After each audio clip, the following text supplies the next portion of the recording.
Erin.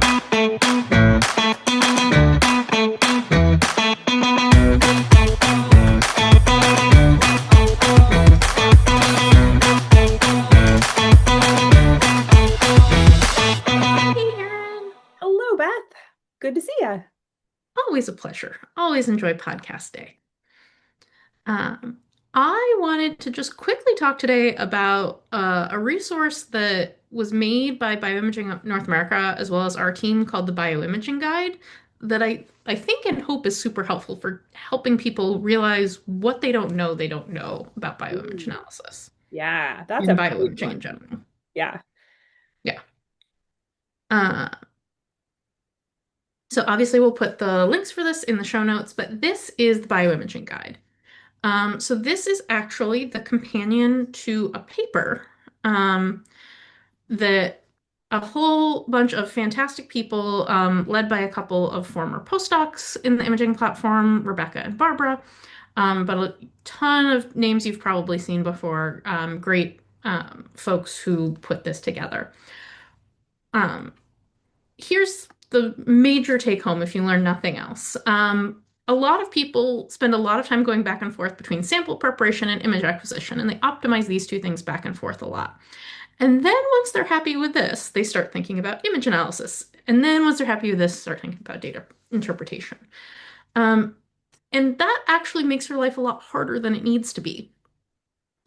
If you do image analysis as soon as you can, as soon as your images seem kind of reasonable, you might actually pick up on artifacts or things that you could fix at the sample preparation or the image acquisition stage that you didn't know were going to be a problem until you started trying to put your analysis together or until you started looking at your thinking about what are the statistics I'm going to present. Um, so the sooner you put this whole cycle together and the more feedback you let there be between the steps, the better your experiment's going to go and the more likely that you're going to get data that helps you at the end. Yeah, Um, absolutely. And I think lots of people who are trained as wet lab biologists, doing the sample prep and the image acquisition as the thing that is most comfortable to them, um, I think don't think about the image analysis and data interpretation part of also having that same sort of iterative cycle. We will do assay development. We will start with a rough pipeline and then we will refine it. And then we will make sure it's, giving the outputs that we can use to ask to do the biological statistics that we want to do. But that is a place that receives just as much iteration as the image acquisition and sample prep. And so thinking sort of in that, expanding your framework of thought to include, image analysis is not just, okay, I've done all of the images, now we go make this one holy grail perfect mhm, pipeline to extract data. Like that's not how it mhm. works. Yeah. And if it is how it works, then you might miss out on the chance to say, oh, if I'd actually switched from wide field to confocal, I could have imaged something. I could have done my analysis really easily, but now my analysis is super hard. You can actually do less image analysis by doing image analysis earlier, often, Yeah, yeah. because you can fix things at the sample prep and the image acquisition stage.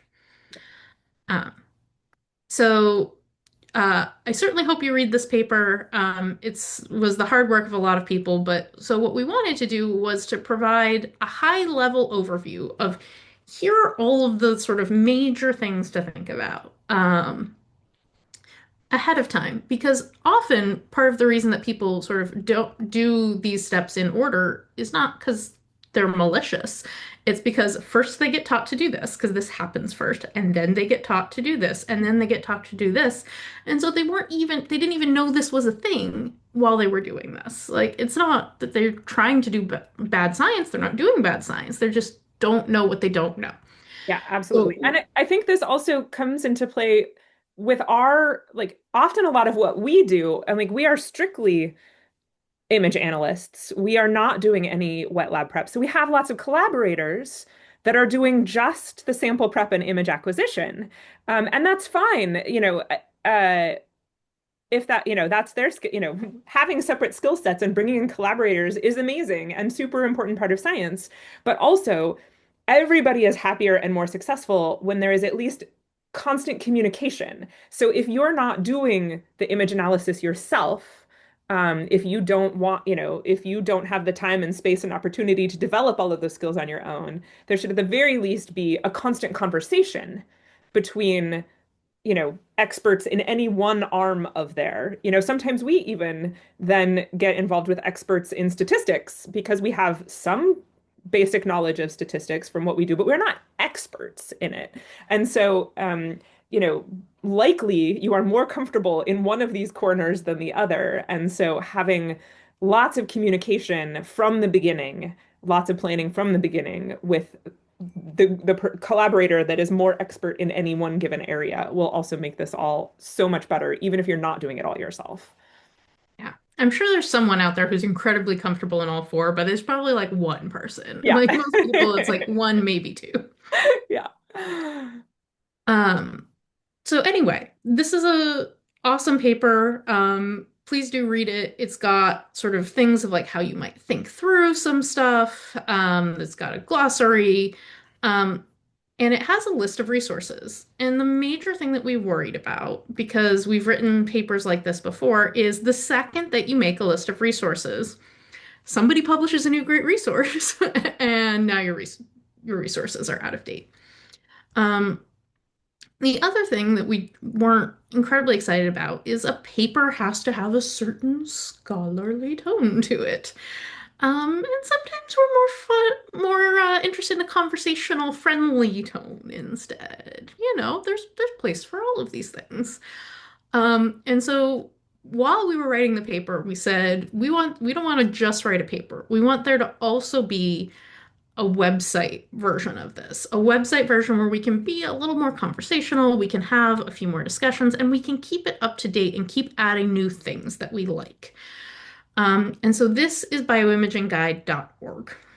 Um, it's the companion website to this paper, and what it isn't is an exhaustive list of all resources. What it isn't is, a 3 semester, course sequence on here's how you learn to do all of these things because people have already done great work. It's a lot of great work out there. But what we wanted to do is in the same thing as the paper, just give you a high level list of like, here's what's out there. Here are the major things you probably want to know about, and then give you a way to learn it. Um, and so um, here again is that same figure. But so each section sort of starts with an introduction. Mhm. Why is this thing important? What does this contribute? And it's based around the same 4 quadrants that were in that figure. And each section ends with resources for learning more. Those resources might be papers, they might be websites, they might be textbooks, they might be videos. And so what we've really tried to do here is say, here's the overall basic idea. These are the major things you should think about. And here are experts you can go talk to. Sometimes these are the links to sort of societies. You can check out our podcast episode on some of the different societies we like, and the conferences that they have, where you can go and learn more. Um, because my team is an image analysis team, we put a lot of time into the image analysis part of the book. And this is one of my favorite parts. And so it has things like what is this thing?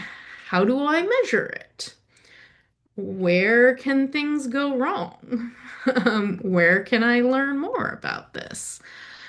Um, and we try wherever we can to sort of say, oh yeah, like here's an analogy, here's something to just sort of make this a little bit easier. And so if you try to read a paper like that and it's just not getting through, we hope that this guide will be a sort of more intuitive and nice way. And if you think there's something missing, we have a Google form where you can suggest and say, like, hey, what's not in here that I think would be really helpful? Like, either here's a particular paper I think is cool that you should add, or, you haven't covered this, And that's really confusing to me. We can't promise we'll do it immediately. We absolutely welcome you to actually just write stuff for the book. Anyone can write for the book. But you absolutely can also just say like, I really feel like this is missing. I don't know it well enough to teach it, but I want to learn it. And if the reason that you're having difficulty figuring out some of this stuff is because maybe English isn't your first language, which for the majority of the people in the world it is not. We've worked with some great scientists in different parts of who are from different parts of the world originally, and some of them still, to start translating the guide into other languages. So here is the bioimaging guide in Spanish. Um, right now, besides English, it's available in Spanish, Portuguese, and Czech. Um, we are happy to work with folks. If you think this is super cool and you want to help us correct AI translations into good actual translations, we're totally happy to work with you to get this book in whatever language you want it to be. Just email me. There's a link on the page. But um, if nothing else, what I hope you take away from this episode is it's really critical to help to come up with these sort of plans and understand the whole experiment before you finish some of the parts and realize that now you might actually need to redo them. But you don't need to know everything right away. If you just get a sense of what you don't know and who to talk to, then there are resources out there to help you find the right person to talk to, and they can help you do the best experiment possible. Absolutely. Yeah, the you don't know what you don't know is such a such a hard thing to overcome in any field, in any area. And so it's so great to have a resource here built around that question of just letting you understand better what don't you already know that you might need or want to become expert in or find a friend who is expert in. Mhm. Awesome. Well, thanks for hanging out. I hope that was useful. We hope you like the book. We hope you give us more stuff that you want to learn in it. And thanks for hanging out. Thank you. Bye.